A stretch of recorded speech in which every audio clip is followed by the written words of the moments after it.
One company that doesn't need to get me more excited right now is AEW. The frustration I have spewed about WWE is all countered by how excited I am for this weekend and All In. AEW has one more chance to impress for All In with AEW Dynamite. Let's talk about the AEW Go Home Show, with all due respect to Collision. Let's talk about the AEW Go Home Show before their biggest pay-per-view of the year.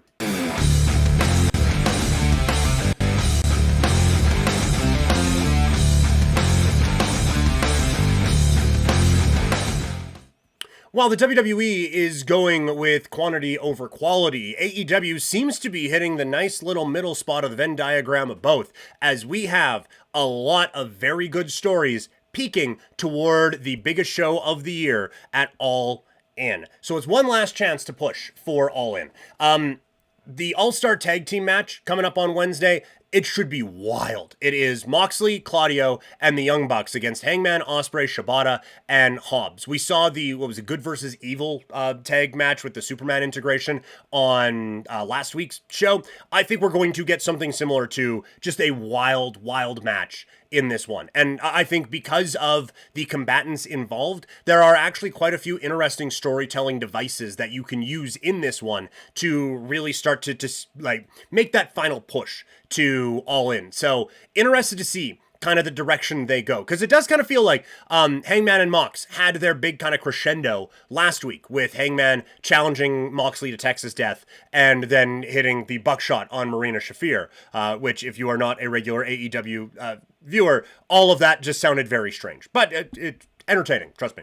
So it did kind of feel like that kind of hit its peak. And the Ospreay Young Bucks thing felt like it kind of hit its peak. And so I wonder if you'd like to keep going with the dissension of Ospreay and Swerve, and maybe a little bit of, I don't know if I trust you to put my title hopes for a year on the line. I wonder if there is either a Young Bucks targeting Ospreay injury or something along those lines, where it's just a little bit of like, oh my God, what have you done to me? So I think, like I said, a few interesting storytelling options coming out of that. Also, the second spot in the Women's Casino Gauntlet is up for grabs. Thekla and Megan Bayne are in this one. There is also, damn it, I'm forgetting. It is just came back. Ty Mello is going to be in this, and Queen Aminata, I believe, are the four in this one. But me not remembering who the other two were kind of leads you to believe who I think might be the ones to come out of this. But again, I love the Casino Gauntlet. I love this interesting kind of qualifying way that you can do it. And I think that they have really maximized it and really driven home how exciting this match concept is coming up here on Saturday. Samoa Joe against Wheeler Yuta. This feels like with Shibata and Hobbs in the match with Claudio, and now Samoa Joe and Wheeler Yuta in a match, it feels like if we're going to get one more match added to this, it will be for the trios tag belts, which I think it should be. And yes, Conrad, Joe. Anytime we can get Samoa Joe on national television, it's a good Wednesday. So excited for that one. And then we get a couple of face-to-faces. Toni Storm and Mercedes Moné, one last match to build to this feud.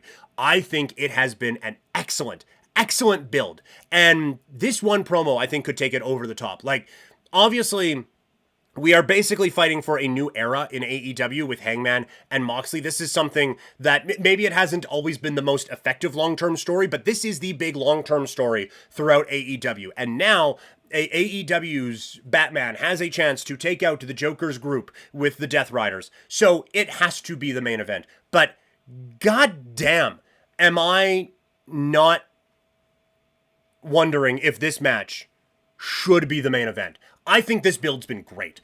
Timeless Toni Storm has my attention, always. I think the character is hilarious, but I love it when she gets serious. And her and Mercedes Moné, they have the thing, these holy shit, these bitches are crazy.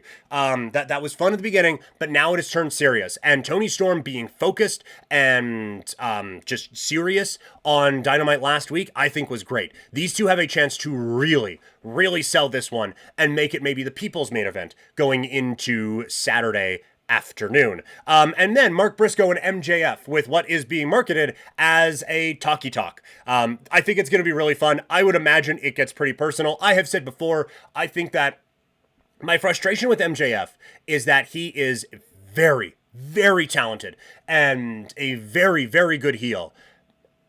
And he does go for the low-hanging fruit a lot. Now, there are a lot of times where he goes for the low-hanging fruit, but because he does it so effectively, it doesn't really feel like it. You know, like the taking the mask off of Mystico and then wearing it.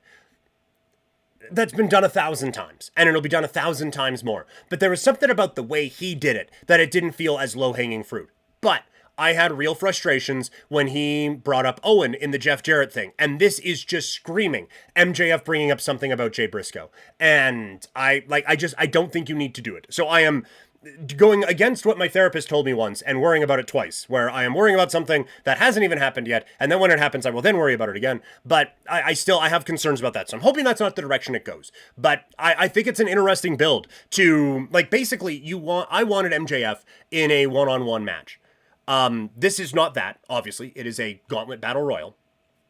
So, by definition, not a singles match. But with having MJF and Mark Briscoe as the 1 and 2, you basically are able to build up to it as a singles match.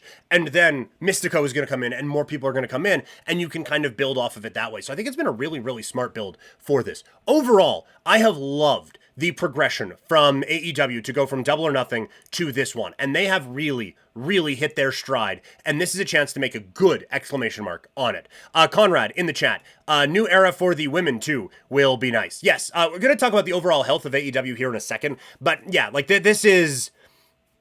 we get the Casino Gauntlet for the women as well, but the fact that I'm fairly certain the Toni Storm Mercedes match is the only women's singles match on your biggest show of the year, that is not good enough. There are a lot of talented performers on the women's side of the roster on this show, and so that is the one thing I think WWE could kind of do a on.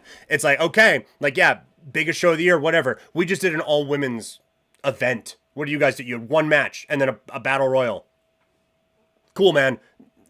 Places in the 1980s did the same thing. So that's what the WWE maybe could hang their hat on for this weekend. But I agree. I hope a new era is coming because I think there's a lot of very talented performers that just aren't getting enough shine with AEW.